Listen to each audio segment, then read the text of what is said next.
Behind me is the best restaurant in the world, 2022. The Geranium in Copenhagen, where Chef Rasmus does his magic in the kitchen. But is it really worth it to fly to the best restaurant in the world? Or are the 3-star restaurants in your country enough? That's what we're gonna find out. The answer might surprise you. So let's go and taste the best food in the world.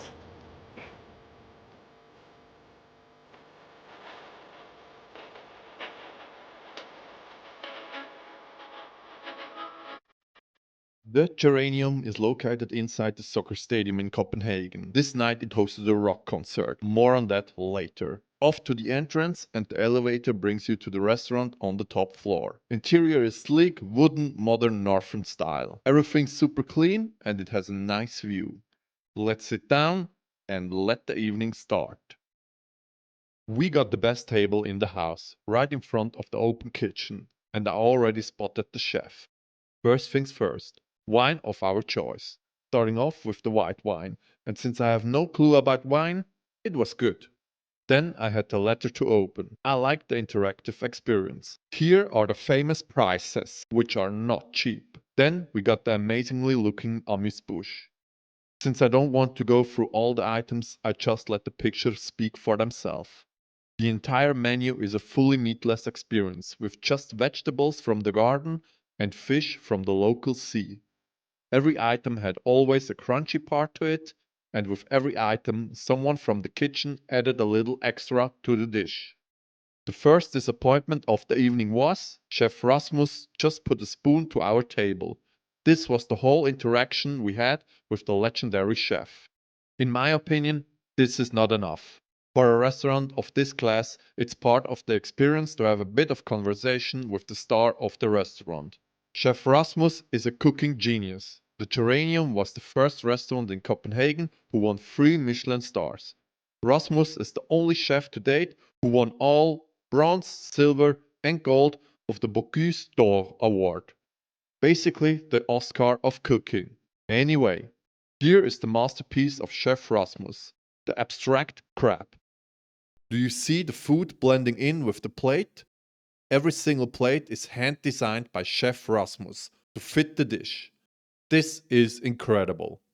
Unfortunately, not every dish met the expectation. This piece was a fish sausage and didn't live up to the standard of all the other dishes. You can immediately tell it's not the same presentation like the others. Time for a break.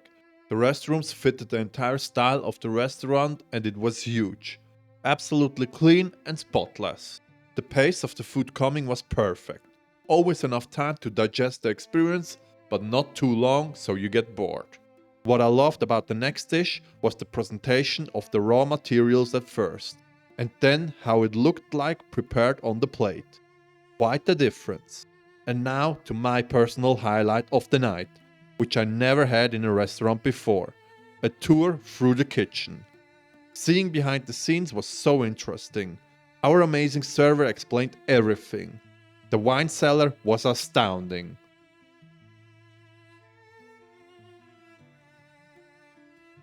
And if you didn't know, the best chefs in the world use Thermomix. Not sponsored. My other big critique of the restaurant was the ambiance. The rock music of the concert was omnipresent all the time and didn't fit to the classic food. I guess the location is not the best for something like this. Finishing off the evening with dessert. Small pieces were delicious, but what the heck is this? A mini cake for the whole table? Sorry, but no. Just no. Yes, it's good, but it doesn't fit. While the server makes our coffee, here's my conclusion. Pro.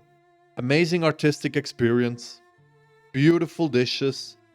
Good peaks with the presentation and the tour through the kitchen. Negative. Interaction with the chef. No bread. Some pieces didn't fit at all. Ambiance with the rock music. And no chocolate friandises at the end. Is it worth it to go to the best restaurant in the world? No. I had better experiences, especially flavor-wise, with our local 3 Michelin star restaurants in Switzerland. The entire menu, just the food, cost 520 Swiss francs. quite hefty, and in my opinion, they can only do this because of the awards.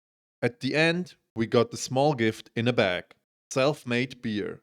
They were okay, but this as well didn't really fit the experience. We left the beers for our young students Airbnb hosts. I hope they appreciated the beers from the best restaurant in the world. If you enjoyed this video, please subscribe, and here is a video YouTube thinks you will like.